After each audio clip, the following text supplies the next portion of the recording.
This is Gary Stieber with a message from Genesis chapter 19, verses 1 through 26. The story of Lot and Sodom is a familiar one to many of us and has emotional and difficult aspects to it. What better place to talk about difficult and emotional topics than in the context of the Word of God? What better context to view all of our behaviors and thoughts? And whether this is an emotional topic for you or not, I invite you to set all of that aside as we dig into what the text says to see what we can learn about the nature and the character of God and ourselves as He reveals His will through His Word. Now, before we begin, I'd like to remind you that if you follow the Explore the Bible study schedule, like we do, we give away our study materials free of charge. We publish every week, 7 to 10 days prior to the lesson's scheduled date. And if you'd like to get the complete study notes along with the presentation to use as your needs require, click on the link in the description below and give us the email address you'd like to have notified. Each week we'll send you the link to the church website where you can download the materials. Now before we begin, let's start by setting a little context, as we always do. Like many stories in the Bible, this one contains some things that are hard to comprehend. Many believe it's just a fanciful story that can't possibly be true, using language that is symbolic but not literal. And you may know how the story ends with sulfur and fire being rained down from the Lord. Let's tackle that right up front. Is it possible for burning sulfur to rain down and destroy an entire city or region? Well, the archaeology evidence overwhelmingly says yes. Expedition Bible has a YouTube video of their exploration of the region of Sodom and Gomorrah. It's about 15 minutes in length, and you can find it at a link I'll put in the description below. And if you'd like to see an interview of Joel Kramer from Expedition Bible in more detail, you can see it at another link that I'll put in the description below.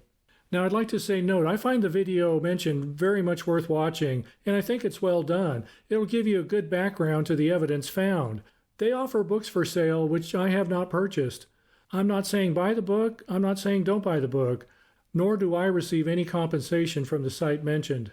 Now, in addition to the archaeological evidence supporting the events of the destruction of Sodom being historically accurate, consider this.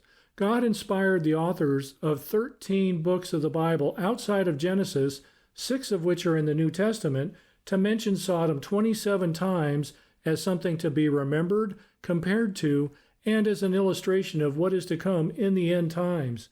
And 5 of those 27 references are by Jesus, the Word of God who became flesh. Chapter 19 happens immediately after chapter 18. There's too many important details in chapter 18 to try to summarize here, so let's just touch on how it leads into chapter 19. We're told that the Lord said, "Because the outcry against Sodom and Gomorrah is great and their sin is very grave, I will go down to see whether they have done altogether according to the outcry that has come to me, and if not, I will know." That's in chapter 18, verses 20 and 21. God, of course, knows what's happening everywhere, but this tells us that He's giving this special attention. And perhaps sensing the judgment of God is coming to Sodom, Abraham asks if God is fair. He asks, "Will you indeed wipe away the righteous with the wicked? Far be it from you to do such a thing. Shall not the judge of all the earth do what is just or right?" That's in chapter 18, verses 23 through 25. And this is a great question, and it's at the heart of what righteousness means.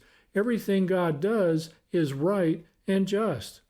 And that sets the tone for the curious conversation of Abraham asking God to spare the city of Sodom if 50 righteous people live there. God tells Abram if 50 righteous people are living there, He will spare the city. And Abraham then goes on to ask God if instead of 50, how about 45, and then 40, 30, 20, and finally 10. God tells Abraham for the sake of 10 righteous people living there, He will spare the city. And we should think of this as an intercessory prayer rather than a bargaining table discussion. God already knows how many righteous people live there and what the outcome will be. Abraham seems to be sure that there are at least 10 righteous people living in Sodom, but maybe not many more than that. And we see a number of similarities and contrasts to the events in chapter 19 to those in chapter 18, and we'll highlight a few of those as we go along. Now, with that as a background, let's pick it up in Genesis chapter 19, starting at verse 1. The 2 angels came to Sodom in the evening, and Lot was sitting in the gate of Sodom. When Lot saw them, he rose to meet them and bowed himself with his face to the earth and said, My lords, please turn aside to your servant's house and spend the night and wash your feet. Then you may rise up early and go on your way. They said, No, we will spend the night in the town square. But he pressed them strongly, so they turned aside to him and entered his house. And he made them a feast and baked unleavened bread, and they ate.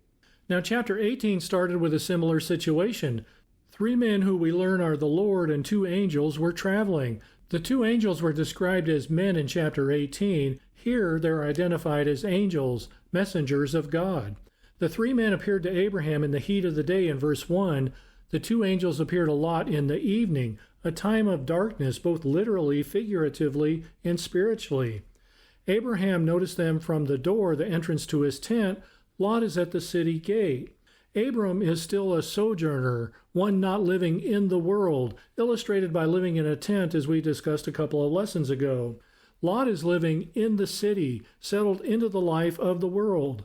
And in the Bible, living in the world or in the land represents unbelievers.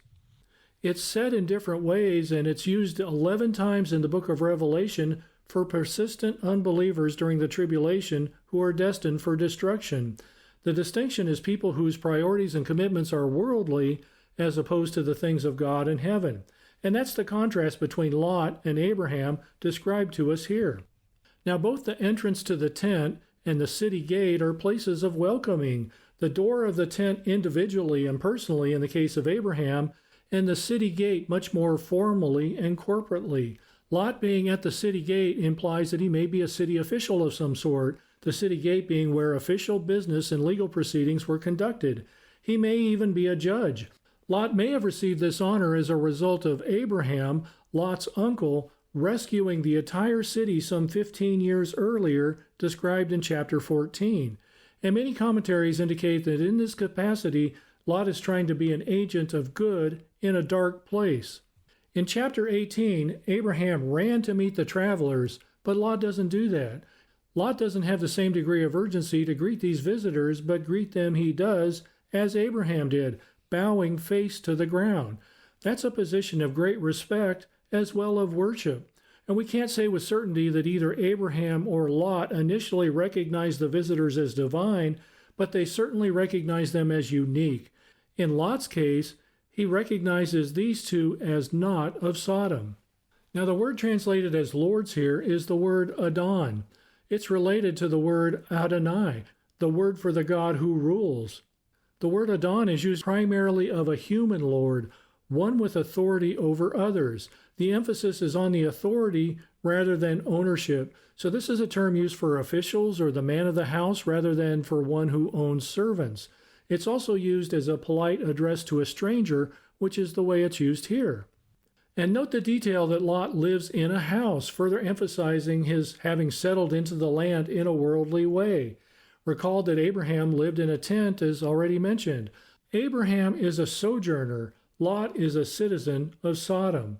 And we see that Lot had a steady progression of assimilation into Sodom. First he saw that it was good, then he chose it as his destination, and he departed for it. He lived in the plain, pitching his tent toward Sodom. Then he moved into the city of Sodom, and here he becomes seated at the gate of Sodom as an official of the city.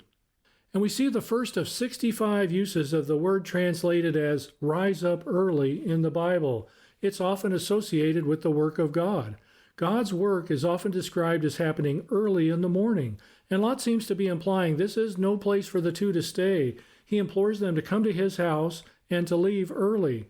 Now, hospitality to strangers was of paramount importance.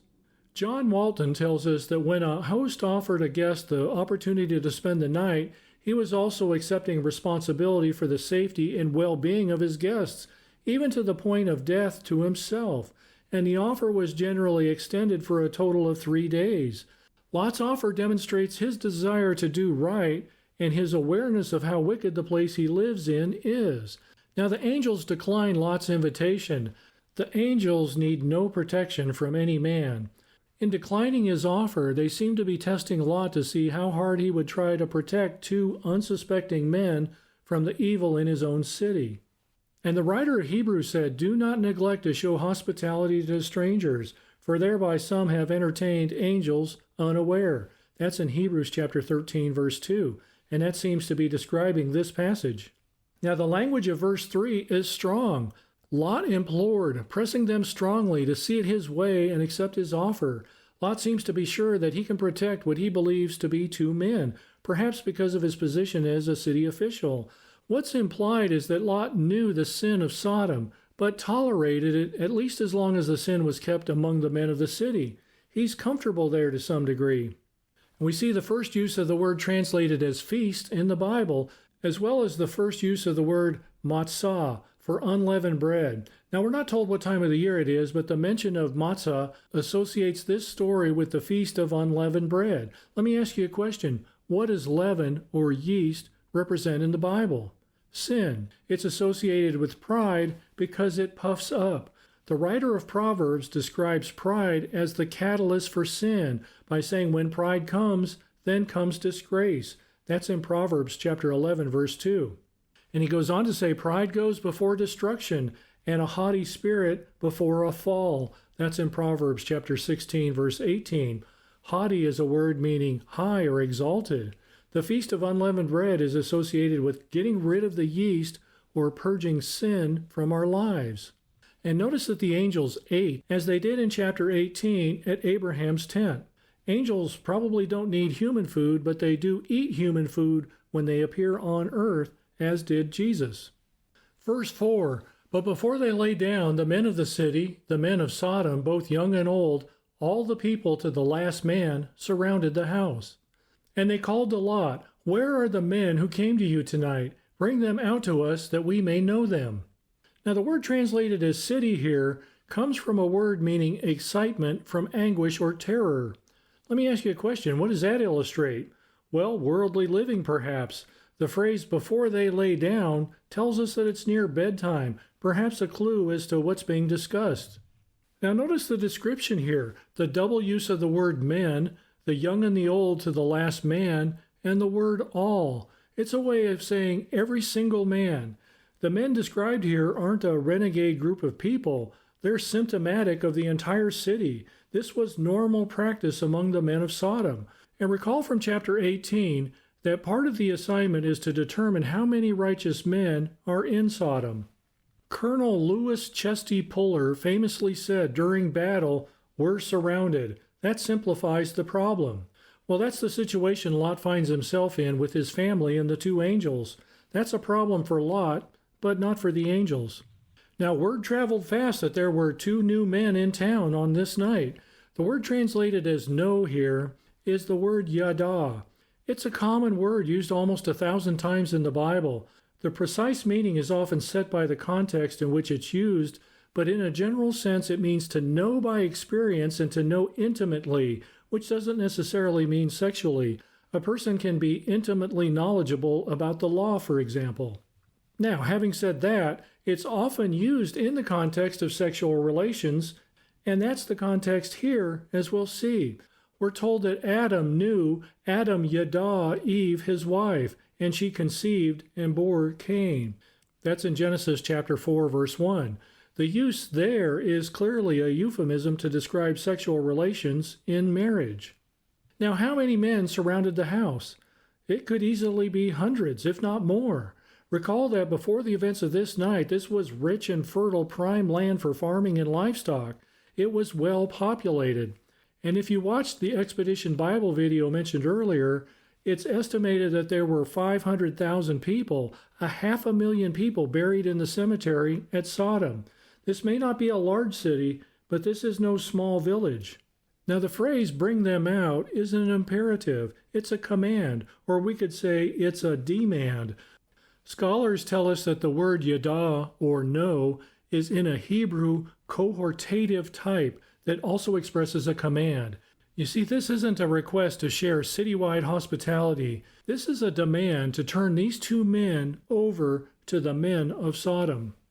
Verse 6, Lot went out to the men at the entrance, shut the door after him, and said, I beg you, my brothers, do not act so wickedly. Behold, I have two daughters who have not known any man. Let me bring them out to you, and do to them as you please. Only do nothing to these men, for they have come under the shelter of my roof." Lot opened the door and quickly closed it behind him. Lot speaks politely, and he associates himself with the men by the use of the word brothers. Recall, it's likely he is some sort of city official or an elder. He's not involved in an angry screaming match. Now, the word that's translated as act so wickedly is the word ra'ah. It's used 83 times in the Bible, and it means evil or wicked. The word ra'ah is often used as an adjective, which describes something. We may say that a person acts evil, where the word act is the verb, the action, and the word evil is the description of the type of action. Here the word ra'ah is used as a verb to stress the emphasis of the evil. Lot is saying the demand of the people to yada, to know the men, is a uniquely significant evil. Now we can all agree what Lot proposes in verse 8 is a horrific suggestion. The great thing about the Bible is that it records the events as they happen, and the flaws in the people are shown as they are. This isn't God's plan, it's Lot's plan. And as terrible as the suggestion is, it illustrates a few things.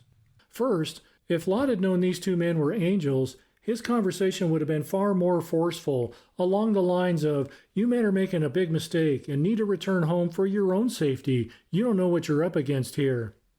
Second, it illustrates the nature of hospitality in the Old Testament that we spoke of earlier.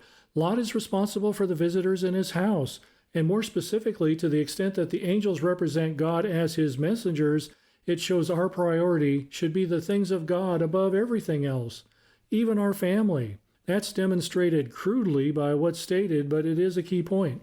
Third, women weren't always held in high esteem in ancient times, and we can be thankful for the work of God and Jesus for elevating the status of women in the world. And finally, it serves an important purpose of giving us more information and clarifying the context of what's being described. It serves as a contrast to the uniquely significant evil of the men of the city's demand to know, to yada the two men under Lot's care.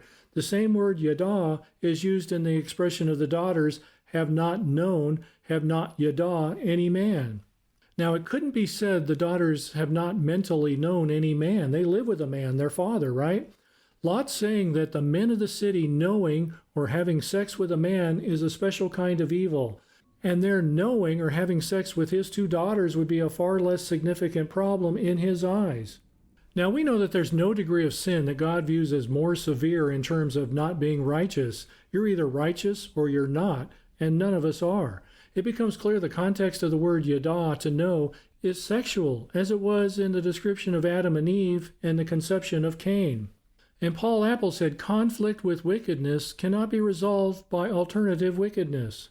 Now, this verse as stated isn't the ideal solution by any means. Nobody would condone what is suggested here, and what is suggested here does not happen. We can write this off as one of the all-time terrible suggestions from an imperfect man in an enormously stressful situation, but the purpose of the verse is to give clarity to the situation. It's clear the issue here is men's desire to have sex with men. Leviticus chapter 18 verse 22 says, "You shall not lie with a male as with a woman. It's an abomination." And the word abomination means detestable. This is a detestable thing in God's sight, and that's reinforced many times over in the Bible. Verse 9, "But they said, 'Stand back.' And they said, 'This fellow came to sojourn, and he has become the judge. Now we will deal worse with you than with them.' Then they pressed hard against the man Lot and drew near to break the door down." The men of Sodom have no interest in the woman and order Lot to stand aside so they can have the men. The phrase translated here as "this fellow" is the word echad, which we've looked at many times. It means one with no possibility of there being another. And the phrase "becomes the judge" in the original Hebrew is the double use of the word shaphat, which means judge. This phrase says something like the one and only one came to sojourn or travel about as one not from here to judge. Let me ask you a question. Who does that describe? Well, that sounds like a description of Jesus in his second coming. In his first coming to earth, Jesus said he came not to judge the world, but to save the world. That's in John chapter 12, verse 47. His second coming will be very different. Speaking of Lot as a judge, recall Lot was at the city gate when the two angels approached. a place a judge would naturally be. Now, the statement about dealing worse with Lot than with the two men again makes it clear their intent isn't to show citywide hospitality to them. And we see again the emphasis on the evil with the word ra'ah used as a verb as it was in verse 7, translated as the word worse here.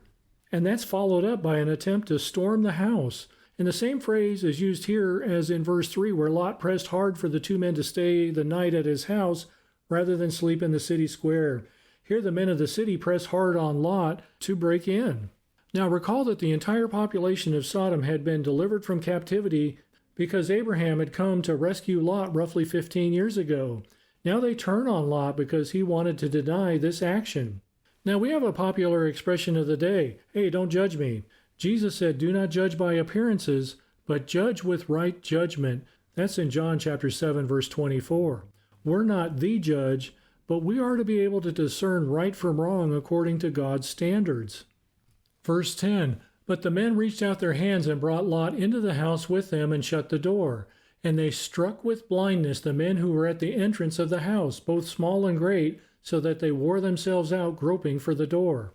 The two angels are still referred to as men here. They apparently opened the door, pulled Lot in, and closed the door behind him as Lot did when he went out to calm the crowd. And we see those who are morally and spiritually blind are given physical blindness. Whatever Lot knew of the two men before this is the first supernatural event described in this chapter.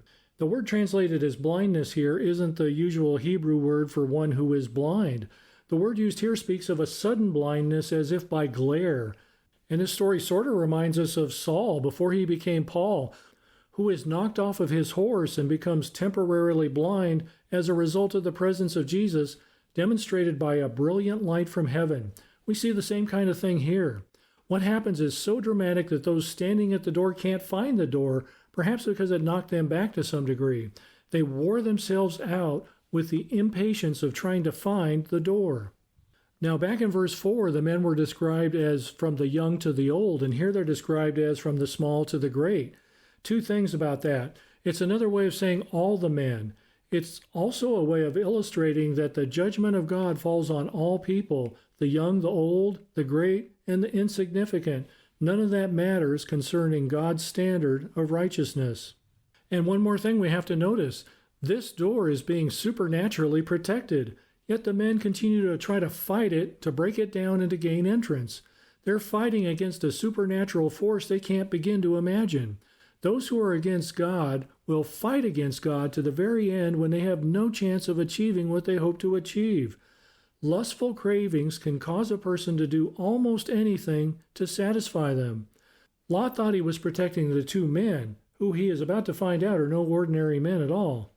Verse 12, then the men said to Lot, have you anyone else here, sons-in-laws, sons, daughters, or anyone you have in the city? Bring them out of the place. For we are about to destroy this place, for the outcry against its people has become great before the Lord, and the Lord has sent us to destroy it.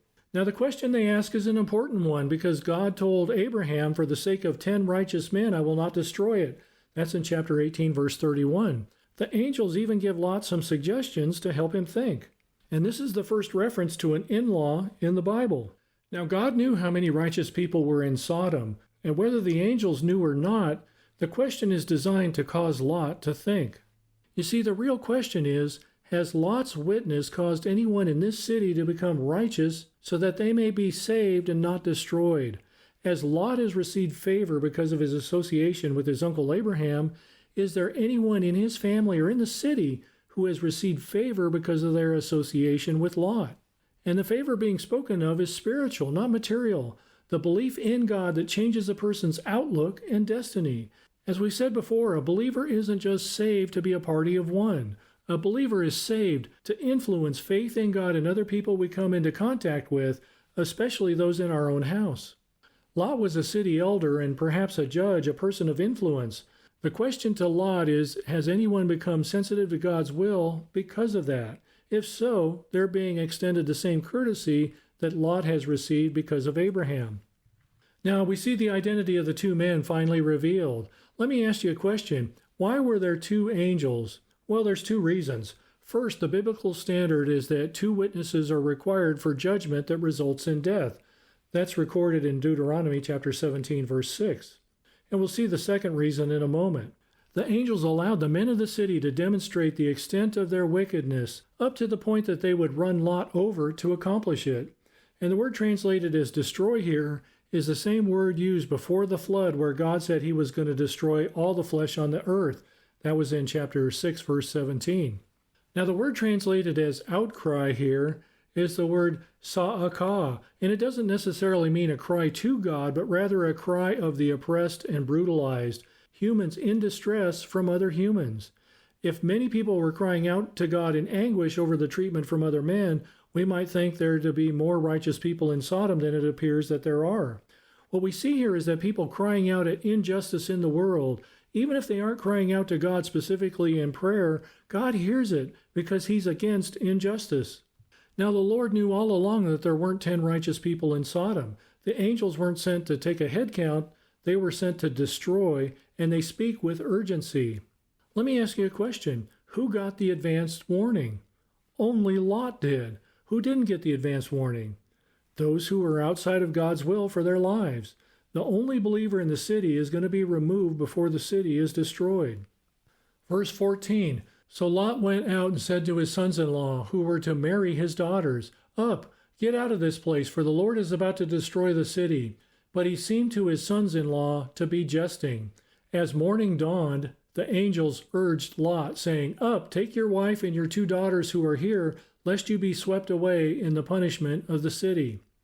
The men are considered sons-in-law even though they're not yet married, a common situation in the culture. We see the same thing with Mary and Joseph, Mary being considered as his wife when they are betrothed even though they're not yet married. And they laugh at the thought that Lot has received a message from the Lord. Lot didn't have a lot of influence on these 2 men, for his salt had become tasteless, as Jesus talked about in Matthew chapter 5, verse 13. His witness and testimony were ruined because of his compromise of living with the people of Sodom. Now we're told that the morning dawned, and that's a descriptive statement. The night represents the dark and evil times, and God is about to shine a light on it so we can see it some 4,000 years later. The writer of Hebrews describes angels as ministering spirits sent out to serve for the sake of those who are to inherit salvation. And that's a good description of what's happening here. The angels urge urgency here because time is running out. The patience of God is now complete. Verse 16, but he lingered. So the men seized him and his wife and his 2 daughters by the hand, the Lord being merciful to him. And they brought him out and set him outside the city. And as they brought them out, one said, Escape for your life. Do not look back or stop anywhere in the valley. Escape to the hills, lest you be swept away. And so we see Lot delayed. He didn't respond despite the overwhelming message of urgency and certainty. Lot seems to be more comfortable inside an evil city than outside of it in the hand of God. So the angels take his family into their hands. Now back to the question as to why there were only 2 angels. We see the other reason here. That's all that was necessary. They had 4 hands to seize 4 people. And the language speaks of removing them by force. Recall God said the outcry of the sin of Sodom and Gomorrah was great. That was in chapter 18, verse 20. Let me ask you a question. Where did the outcry come from if there were only 4 people saved? Well, 2 thoughts. First, it likely came from Lot. Peter describes Lot as righteous, telling us righteous Lot, greatly distressed by the sensual conduct of the wicked, for as that righteous man lived among them day after day, he was tormenting his righteous soul over their lawless deeds that he saw and heard. That's in 2 Peter chapter 2, verses 7 and 8. You see, Lot was greatly distressed and God knew it. And the second possibility is it's likely that the outcry came from non-believers, perhaps people who were traveling through just like the angels were and confronted in a similar manner. God hears the cry of injustice from all people because God is against injustice. Now, with 2 angels literally dragging you out of a place they've told you is about to be destroyed, along with the exclamation to escape for your life, any instructions given would seem to be important. In Revelation chapter 18, verse 4, John writes, I heard another voice from heaven saying, Come on out of her, speaking of Babylon, come on out of her, my people, so that you will not participate in her sins and receive of her plagues. Well, that's what we see with Lot, and that's what we'll see in the end times. The angels personally and forcefully escorted him and his family out of the city in the face of Lot's hesitation. And they're not to stop anywhere in the valley because Sodom isn't the only city in the valley to be destroyed. The word translated here as hill is most often translated as mountain. It's in the singular. They're to escape to the mountain. God often meets people on the mountain. This may be a euphemism meaning to escape to the presence of God. And Jesus said, no one, after putting his hand to the plow and looking back, is fit for the kingdom of God. That's in Luke chapter 9, verse 62. Verse 18, and Lot said to them, O no, my lords, behold, your servant has found favor in your sight, and you have shown me great kindness in saving my life. But I cannot escape to the hills, lest the disaster overtake me and I die. Lot seems to be saying he's not able to flee to the mountains physically and is afraid he can't outrun the disaster, even though he's in the hands of the angels. He seems to be doubting God's revelation and provision. The angels are more than strong enough to carry Lot and his family along. And we are much like Lot in our own strength. We're unable to get where God intends for us to be. Some suggest that the tone of this statement isn't that he cannot make it, but that he will not make it, meaning he isn't interested in making it. Verse 20, behold, this city is near enough to flee to, and it is a little one. Let me escape there. Is it not a little one? And my life will be saved. He said to him, behold, I grant you this favor also, that I will not overthrow the city of which you have spoken. Escape there quickly, for I can do nothing till you arrive there.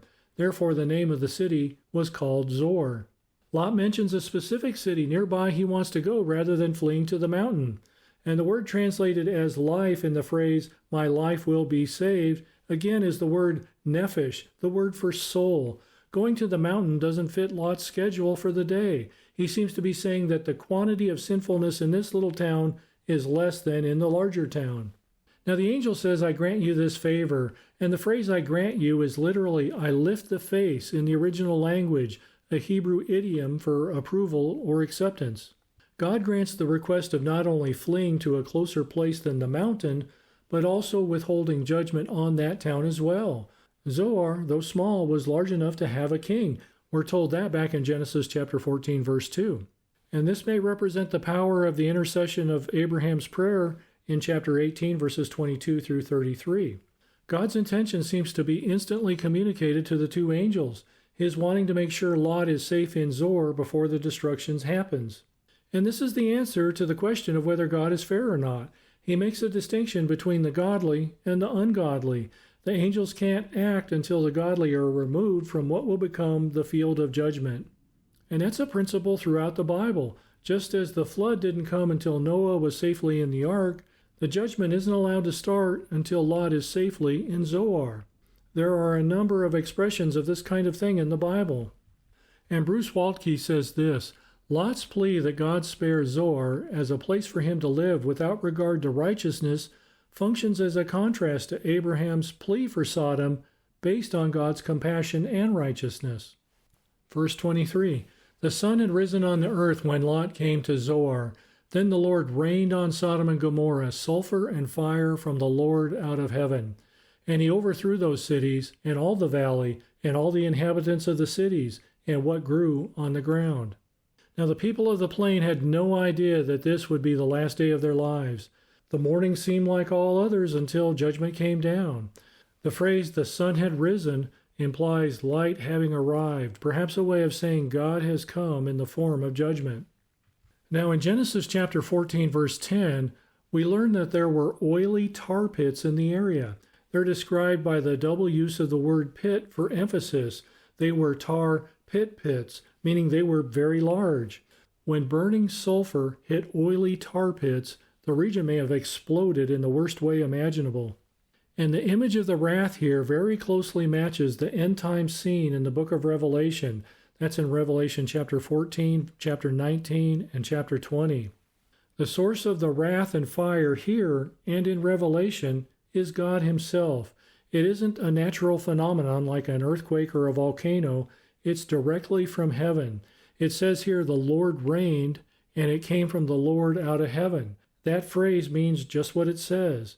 And Hebrews chapter 12, verse 25 says, God is a consuming fire, and we see that here.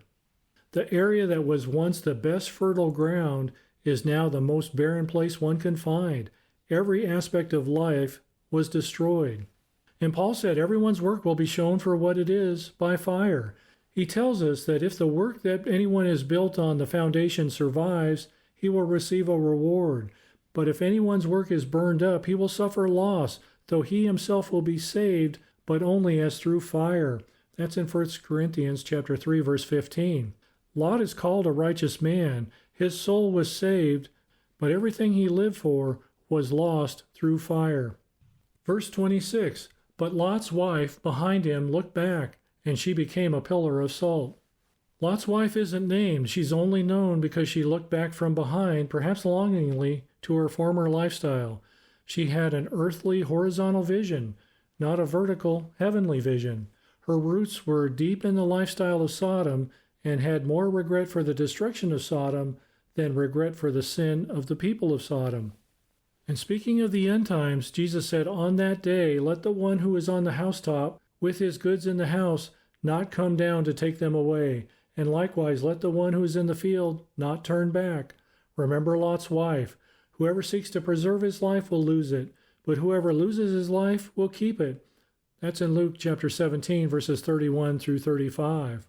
Our hearts shouldn't be set on a world that is full of sin and to be destroyed. We should regret the sin of the world, not the destruction of the world. For the things that will happen in the end, we're on the invitation committee, not on the program committee. Our job is to invite people to be saved from the ultimate destruction by putting their faith in Jesus for the forgiveness of sin. We look forward to our deliverance, not back on the things that are burned up and passed away. The time to be concerned about the people in the world is now, because then it will be too late. Now you can look online and see pillars of salt that people like to say may be Lot's wife. But those pillars are in the mountains, not on the plain where they would be if it were Lot's wife and still existed. The pillars are a reminder of the story, not a historically significant artifact. And the phrase that she became a pillar of salt perhaps means that she was consumed in the fire and has become part of the lifeless, barren, salty landscape, so salty that nothing can possibly grow. Her thoughts and her heart were there, and she symbolically became part of the landscape. Okay, well, let's go ahead and summarize. First, you can't read this chapter and examine the text honestly and not walk away with the knowledge a sexual relationship with members of the same sex is not God's will for mankind, and the Bible calls that sin. But it's only one kind of sin. Paul places this sin alongside 21 other kinds of sin in Romans chapter 1. Same-sex sexual relationships aren't the only kind of sexual relationships that are described as outside of God's intent for mankind. Sexual promiscuity and immorality, adultery, and prostitution are all called out as sins in the Bible, and there are a lot of people who are slaves to all kinds of sexual desires. Jesus affirmed the biblical concept of a sexual relationship is in the marriage of one man and one woman joined in a lifelong relationship, the two becoming one. That's in Matthew chapter 19, verses 4 through 6. Jesus said that a man even looking at a woman with lustful intent has already committed adultery with her in his heart. It's a high standard indeed. And second, the bigger lesson is this teaches us about the character and the nature of God. God is both holy and compassionate. Because God is holy, he can't tolerate sin. He can't be in the presence of sin, and since God is everywhere, he's always in our presence. Or said another way, we're always in his presence. All behavior is viewed in that context, not just sexual behavior. All people are slaves to some type of behavior that's outside of God's will. And if that sounds like perfection is required to be right with God, you're right. Right and wrong aren't culturally determined. The problem with what society views as right and wrong is that it changes over time, and it seems at an accelerating pace. Let me ask you a question. How can there be a standard if the standard is in flux? How could it be possible that something that was considered sinful 10 or 100 years ago be right and proper this year? It can't. God's standard is the same today as it was 4,000 years ago when these events happened for sexual conduct and all behavior. and it will be the same 4,000 years from now. God's standards are as applicable to aristocrats and peasants living in mud huts and caves 1,000 years ago as it is to wealthy people in the suburbs and people in the worst slums in the world today. And when we don't meet God's standards for behavior, He must judge. He doesn't judge out of anger, but out of holiness. And the problem, of course, is that we can't be perfect. Fortunately for us, God is also compassionate. God so very much wants to forgive us of our sins. He sent His Son Jesus to take our sins on Him and credit the perfect righteousness of Jesus to us. Well, third, the question is, how will anyone know that? Let me ask you a question. Why was Sodom destroyed? Well, the wickedness of the people for sure, but there's another part of it, and that is that there weren't 10 righteous people there. And we've spoken before of the difference between thermometers and thermostats. There were a lot of thermometers in Sodom, allowing the culture to define the standard of conduct and allowing themselves to conform to that standard. God told Abraham that if there were 10 thermostats, righteous people who would call the people to adopt the standard set by God, He wouldn't destroy it. Godly people make a difference in this world. Our job is to point people to Jesus, so they know they don't have to live as slaves to their desires that are outside of God's will. We're to communicate to the world that there is a sin that's far worse than the sexual sin of Sodom. Rejecting Jesus is the ultimate sin. The only thing that forgives sin and allows a person to spend eternity in heaven is accepting the saving work Jesus did for us in His death and resurrection. Outside of Jesus, we're all destined for destruction.